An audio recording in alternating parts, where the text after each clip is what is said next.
hearts and souls of the people who call me pastor. So I gotta check you when you're in error. I gotta check you before you wreck yourself.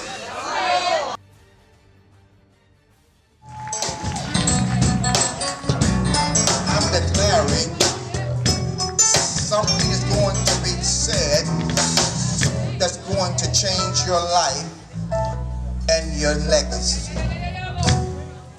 As I was sitting in the back, going over the message for this morning, Spirit kind of spoke and said, this series of rebuilding our communities is basically the Greenhouse International Church Pastor at the State of the Union. Annually, President Barack Obama gives an address to the country that he serves, communicating his vision for the country.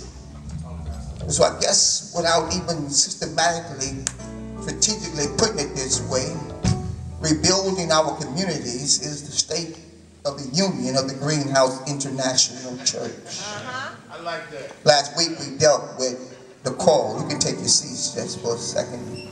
Last week we dealt with the call. I pray you go to the electronic media and watch the full sermon to inspire you to answer to the call on your life. Because all of us, listen, all of us have a call. Your call may not be to preach in the pulpit, but you have a call to do something in your community. And your community just might be your address. But you have a call as a father.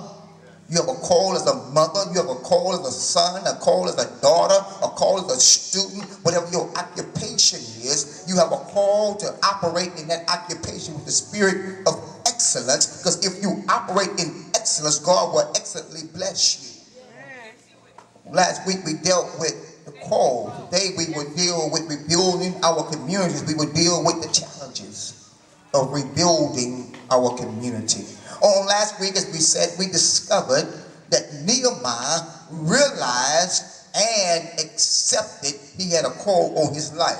It must be twofold, because many of us may realize the call, but we will not accept the call. There's some very gifted people sitting here right now with a call on their life to do greater than they're doing, to get off the sideline and stop being an observer and to be a participator. You see the need, you recognize the call, but you haven't accepted the call yet. So it's my job as your coach, pastor, inspirer, to stir you up, to stir up the gift on the inside of you, for you to answer the call. And remember, every day you don't answer the call, there's a need in this world, in the universe. There's a need that's going unmet, because when God created you, he gave you a gift and said your gift would make room for you. So your gift is your call, and every day you go without answering your call, you create a void in the universe. The cosmos is chaotic because you're not answering your call.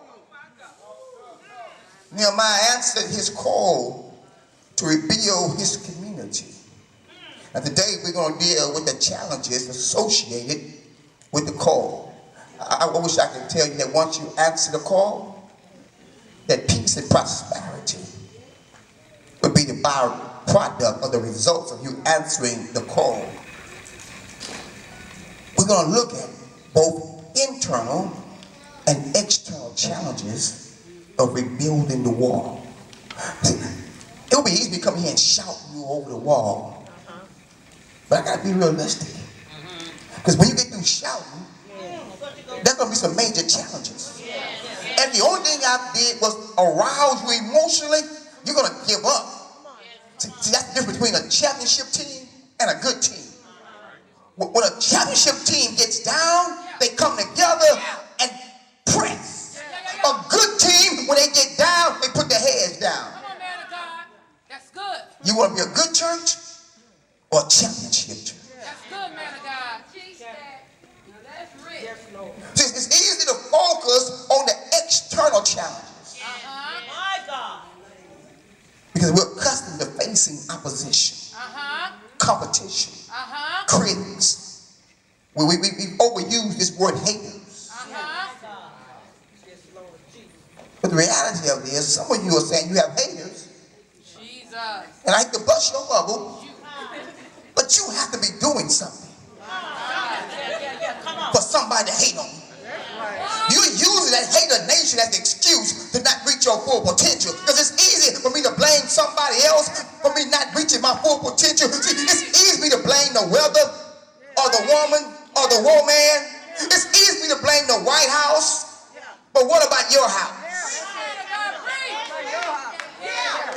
So we spend a great deal of time focusing on external challenges. The black man blame the white man. The brown man blame the white man. The white man blame the brown man, the black man. But stop looking for somebody else to blame and pull up Michael Jackson, look at the man in the mirror. That's the only man I'm competing with. The one in the mirror. Because if the one in the mirror get right, everything he's connected to will get right. Wow. Come on, it begins with the man. That's good, So man. we fail to realize the biggest factor in our failed success ratio is not from external challenges, but internal challenges. You do notice when you read the story, Nehemiah spent a great deal of time alone dealing with the call on his life. And even when he traveled, the Bible says he traveled in a small circle. Miracle, destiny change. I was gonna hear the cry.